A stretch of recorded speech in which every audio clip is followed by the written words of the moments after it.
by Shams Jamil.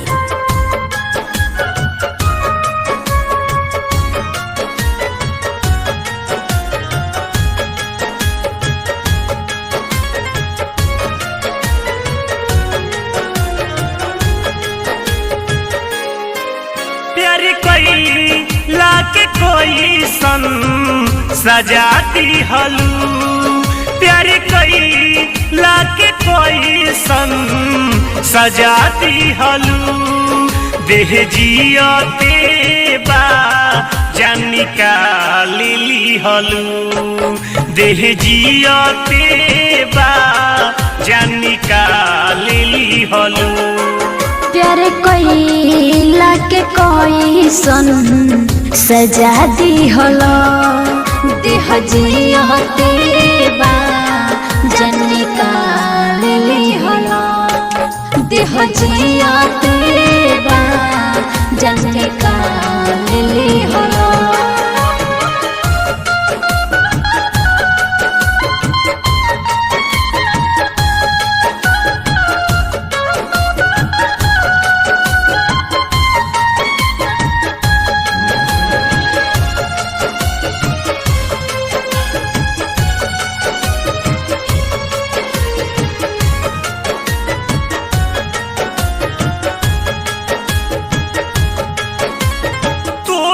दिल जाही के रहे तो प्यार काहे तू कैलू हो, दिलवर दिलवर कह के गोरी दिल पर गोली चलैलू हो।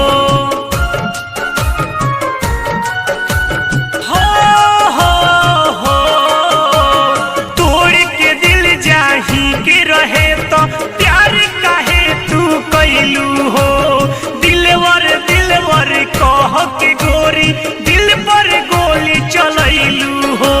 संगे हमारा थावे गइल मंदिर में क्रिया तू खइल, संगे हमारा थावे गइल मंदिर में क्रिया तू खइल।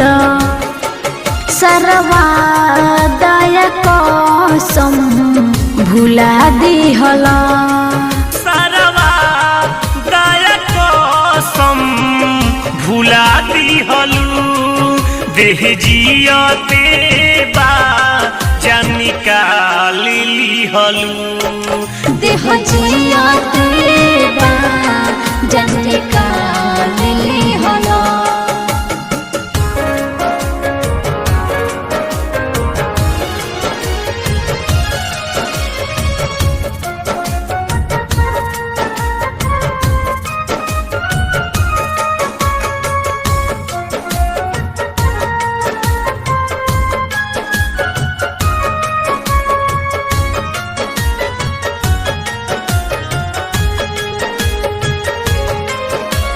तोहरे चलते छूटल पढ़ाई निकालल गईनी घर से, सब कुछ आज बर्बाद हो गईल गिरनी सबका नजर से।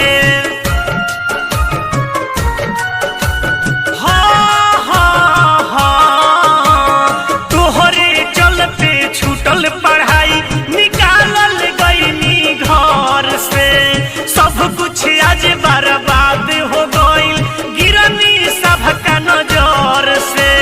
कितना दर्द सहिले हमहू तोहरा ना बुझाई हो, दिलवा से दूर कर तार बन गइल हर जाई हो। कहे रूपारज हमके रुला दिहला, कहरन जीत अकेला रुला दिहलू। देह जियते बा जान निकाली हलू, देह जियते बा जान निकाली हलो। प्यार कोइला के कोई सन सजा दी हलो, देह जियते बा जान निकाली